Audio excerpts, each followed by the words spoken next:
They found the baby alive, sleeping on the chest of a woman who had been dead for 7 days.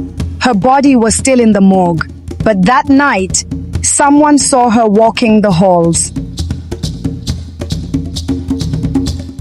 My name is Abeni, and what I'm about to tell you is something I never want to experience again. This happened to me when I was still in nursing school. I was posted to a small local clinic in the village of Irele, not far from Ibadan. It was my night duty week, and I had started getting used to the silence and the darkness of those long hours. But that one night, it was different. I had already laid down at my usual corner where I prepared for short sleep while waiting for patients through the night. I felt pressed and came out to answer the call of nature when suddenly, at about 11:30 p.m., a man, assisted by a man, rushed in carrying his pregnant wife in a wheelbarrow. She was screaming in pain. Her name was Folashade. The baby was coming fast. I told her husband and the other person to wait outside as I took her into the labor room. The village of Irele was a place where the old ways still held strong, even as the tendrils of modernity began to creep in. It was a community where the earth spoke to its people, where ancestors were revered, and where the spirit world was as real as the world of the living. Folashade had always felt a deep connection to Irele. The smell of wood smoke in the evenings, the sound of drums beating at festivals, the taste of her grandmother's pounded yam, the noise of children playing hide and seek, football, and other activities. These were the things that made up her soul. But now, as she lay in the labor ward of the Irele Community Hospital, she felt a strange detachment, a sense of being caught between two worlds. The labor ward itself was a place of stark contrasts. A small single room, it had once been a traditional birthing room with a firm earth floor, a low stool, and the comforting presence of generations of village midwives. But now, it was half modernized. A metal bed stood awkwardly in the center, alongside a small, sterile table with gleaming instruments. The walls, once adorned with protective symbols and the images of ancient goddesses, were now painted a clinical pale green. The air hung heavy, with the smells of antiseptic and the faint, sweet scent of herbs that Mama Iyaniwura, the village's oldest and most respected midwife, had insisted on bringing. Mama Iyaniwura sat beside Folashade, her face a mask of calm authority, her hands, gnarled and strong, resting on Folashade's swollen belly. Outside, the sounds of the night were a constant reminder of the world beyond the labor ward. The chirping of crickets, the distant hooting of an owl, and the occasional rustle of leaves in the wind. But inside, there was only the sound of Folashade's ragged breathing, the soft murmurs of Mama Iyaniwura, and the rhythmic beeping of a heart monitor, a concession to modern medicine that Folashade both welcomed and resented.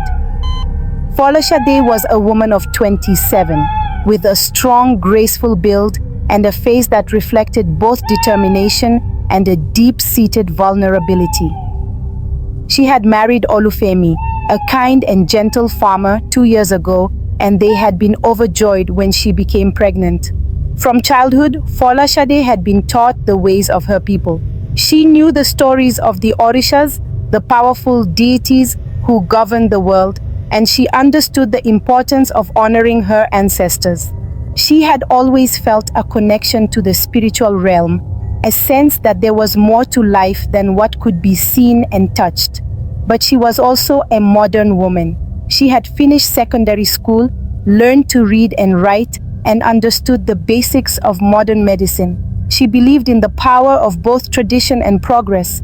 But now, as she faced the pain and uncertainty of childbirth, she felt torn between the two. Fear gnawed at her. Fear of the pain, fear of the unknown, and a deeper, more primal fear. The fear of losing her life, the fear of not being able to hold her baby in her arms. She squeezed Olufemi's hand, his presence a comforting anchor in the storm that was raging within her.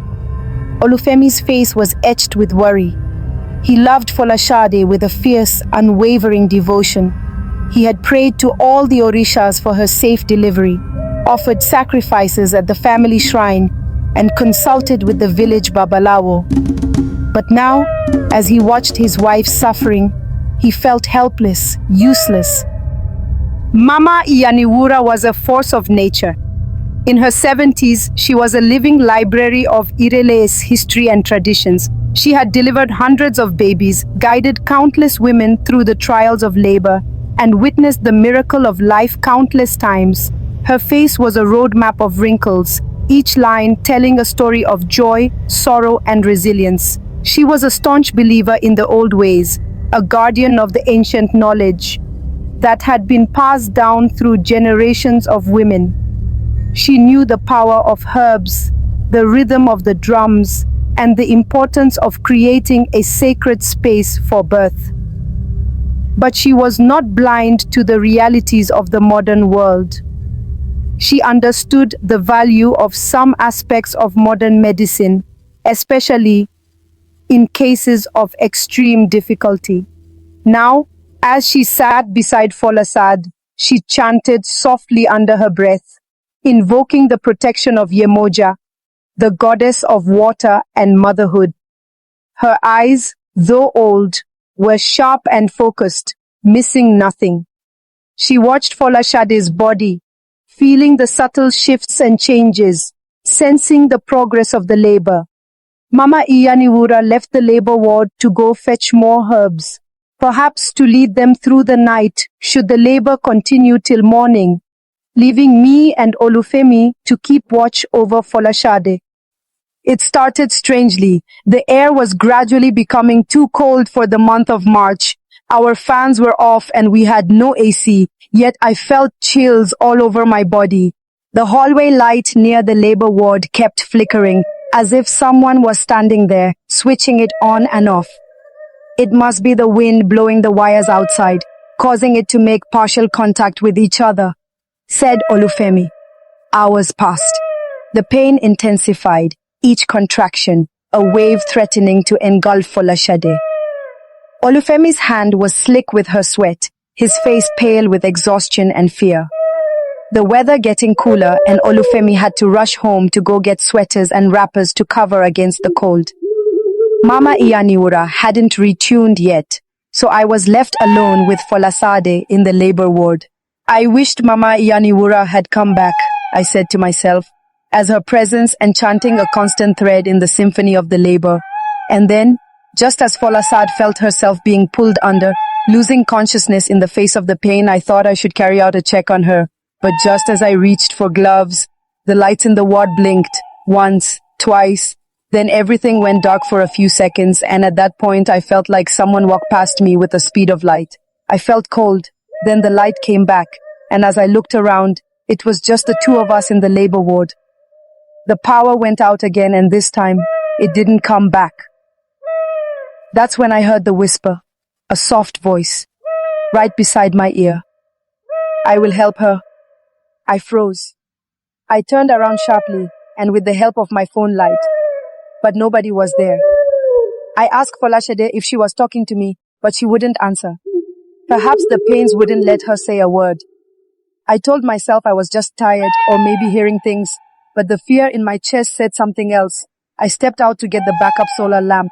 The moment I stepped out, the crying stopped. Not just the woman's groans, but everything. Silence. It was too quiet. I ran to the nurse's office, but Matron Iyaniwura hadn't retuned yet. I tried her number, switched off. I called the security man. No answer. The hospital suddenly felt empty. I hurried back to the labor room. Folashade was lying calmly on the bed. Her face looked pale, but peaceful. She smiled at me. It's done, she said softly. She helped me. The baby came. I looked around confused. There was but no baby. The place was clean. No blood. No placenta. No sign of delivery. But she has obviously put to birth from what I can see. Which baby are you talking about? I asked, already shaking. My baby, of course. The nurse carried her, she said, pointing to the doorway. She told me to rest. I asked again, which nurse? She pointed to the photo frame on the wall. the one with the portraits of all the senior nurses who had worked in the hospital. She pointed at Nurse Yewande. My mouth went dry. My heart stopped for a second. My hands went cold. Nurse Yewande had died 7 days ago. She was over 50 and had finally gotten pregnant after many years. But she died during childbirth. Her baby was stillborn. Her body was kept in the village local mortuary. No burial yet. Her family hadn't arrived from Lagos. I told Folashade, "You must be joking, right? Because the woman on the picture you're pointing at is dead." But she said, "No, she was just here. She told me to name the baby Temidayo, which means my sorrow has turned to joy." And she continued, "But what kept you this long? You should have been here to help and maybe learn a few things from her," she said.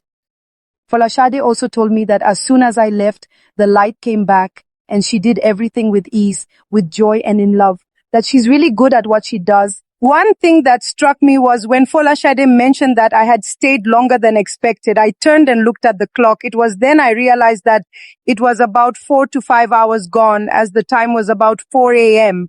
But I had only gone to check on the matron in her office, checked on the security man, and came back into the labor ward. All this shouldn't have taken more than 10 minutes, but this is me coming back after about 5 hours. What really happened?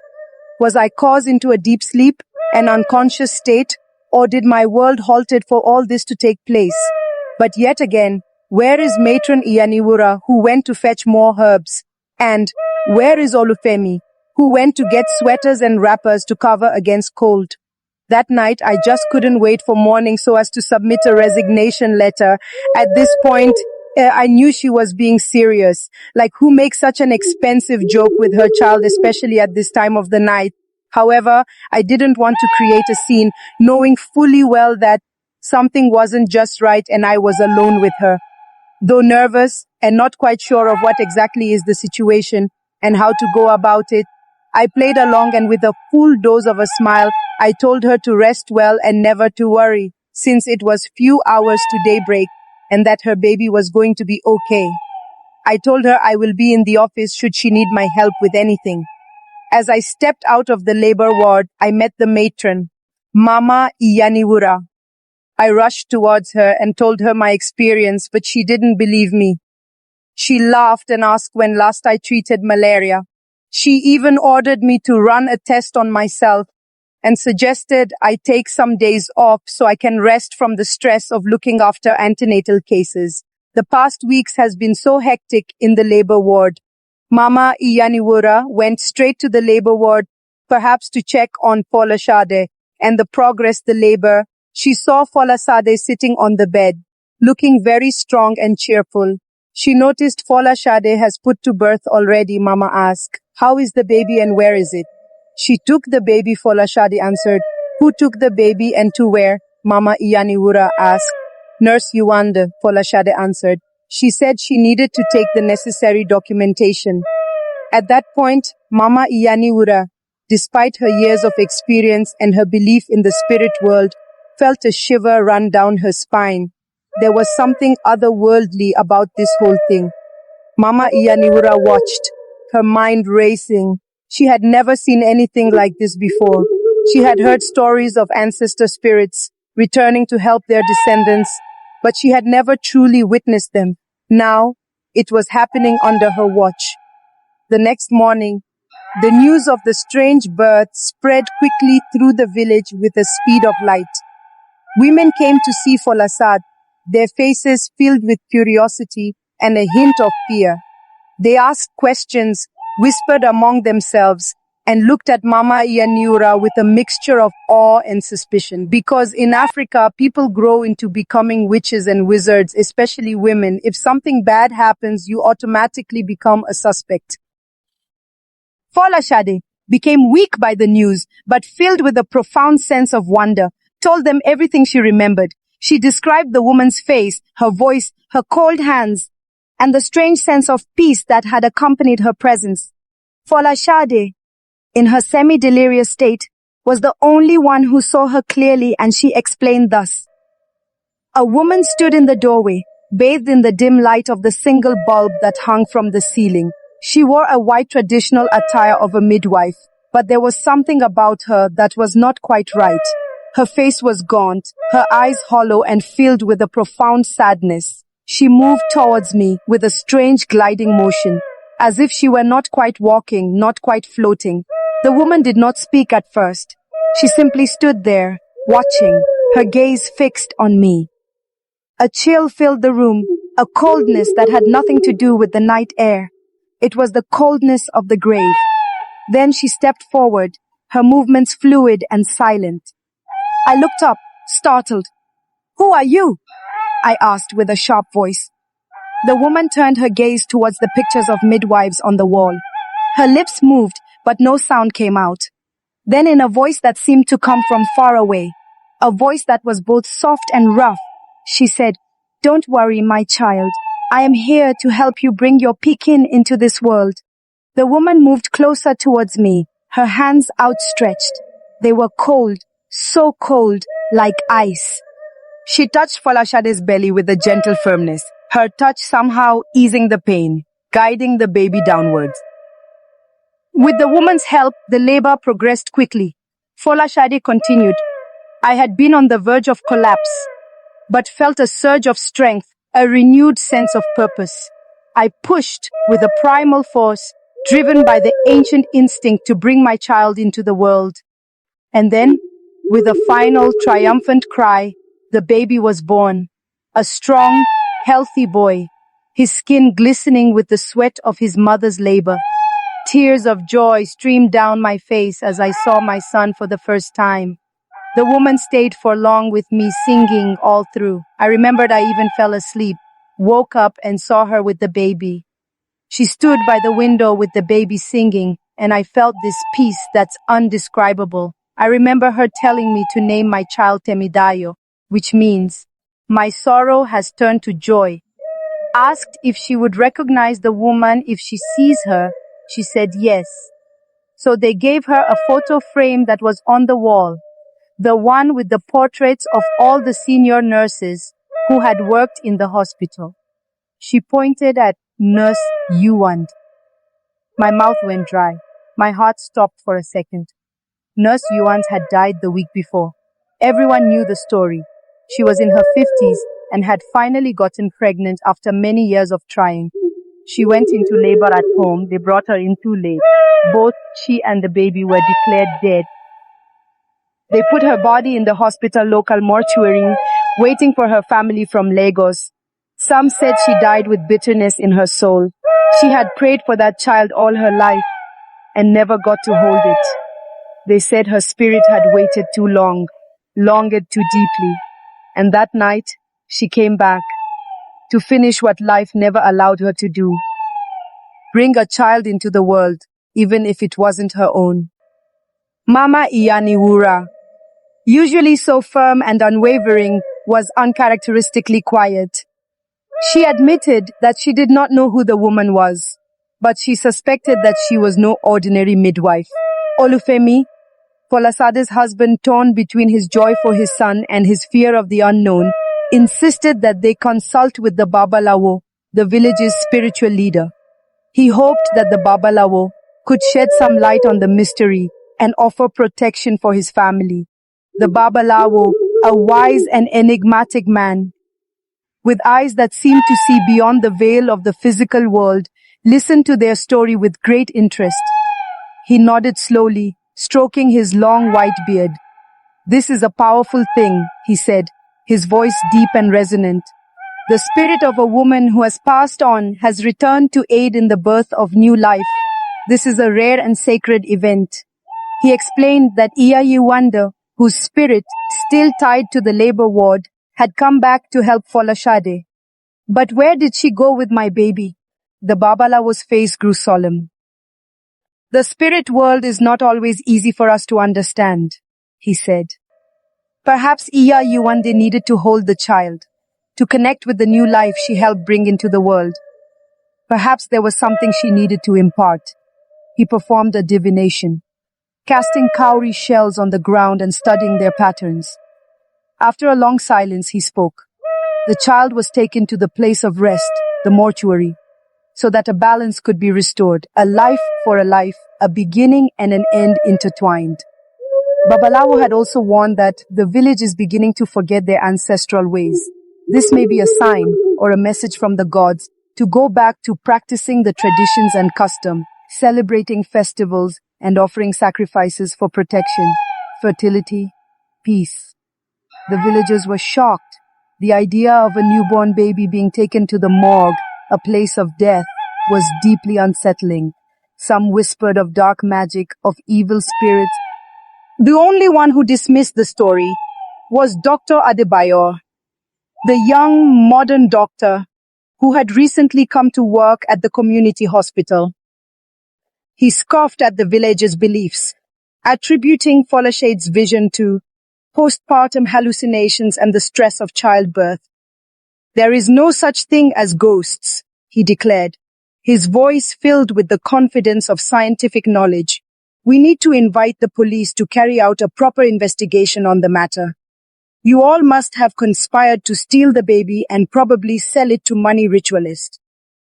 Or the woman was probably a nurse who came in to assist and may have ran away with the baby. There is a logical explanation for everything. His words threw the villagers into two groups. It angered and offended one group and served as an eye-opener to other. Those he angered saw his skepticism as an insult to their traditions and their ancestors. Mama Iyaniwura, usually so calm and composed, confronted him with a fierce dignity. You may have your modern science, doctor, she said, her eyes blazing. But we have our own knowledge, our own wisdom. We know that there are things in this world that cannot be explained by your books and your machines. We have seen them with our own eyes. Dr. Adebayo remained unmoved. He believed only in what he could see and measure, in what could be proven in a laboratory. But even he could not explain what happened the next morning. The mystery of the baby's brief disappearance continued to haunt the village. How could a newborn have been taken to the morgue without anyone seeing? Why would Yewande's spirit take the child to such a place? Driven by a need to understand, Olufemi, Mama Iyaniwura, Dr. Adebayo, went with the Babalawo to the morgue while Folashade was asked to stay back in the labor ward. The morgue was a small, full stone building behind the hospital, a place that was usually avoided by the villagers. It was cold and silent, a stark reminder of the finality of death. The attendant, a nervous young man named Kofi, was reluctant to let them in. No one is allowed in there unscheduled, he stammered. It is not a place for the living. But Mama Iyaniwura, with her authority and her unwavering determination, insisted.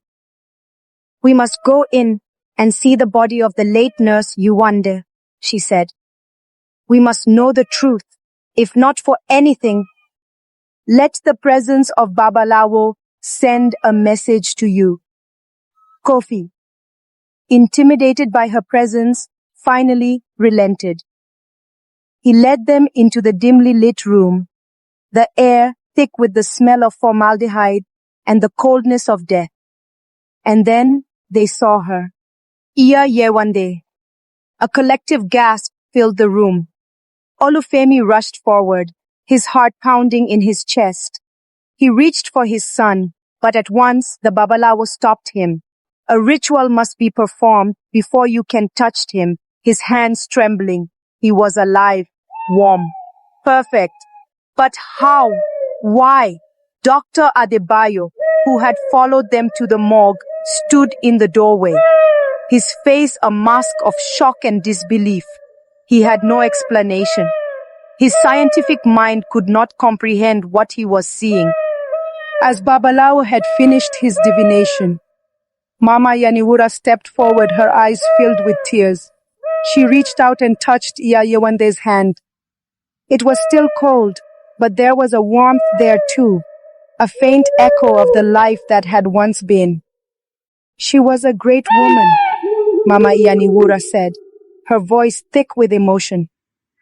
She loved this village, and she loved helping women bring their children into the world. Even in death, her spirit remains to guide us. A sense of understanding settled over the room.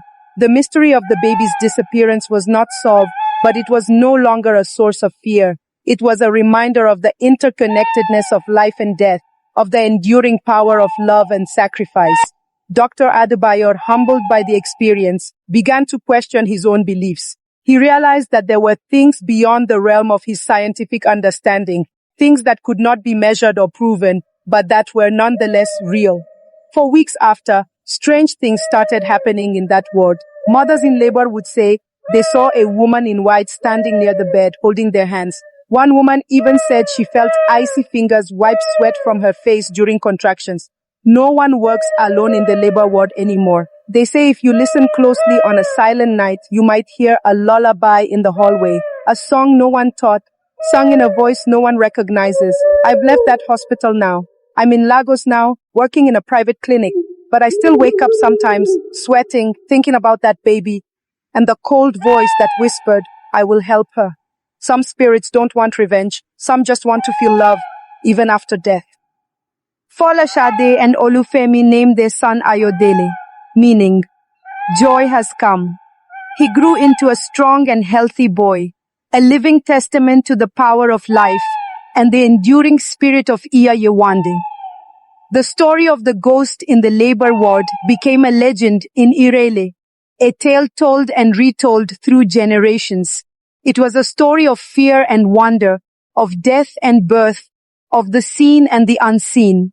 It was a reminder that the ancestors were always watching over them, that the spirit world was always close, and that love and sacrifice could transcend even the boundaries of death. And though modernity continued to creep into Irele, the people never forgot the lessons of that night. They learned to embrace both the new and the old, to honor their traditions while accepting the changes that came with time. They learned that there were some mysteries that could not be solved, but that could be accepted, and that in the face of the unknown, the most important thing was to hold on to hope, to love, and to the enduring power of the human spirit.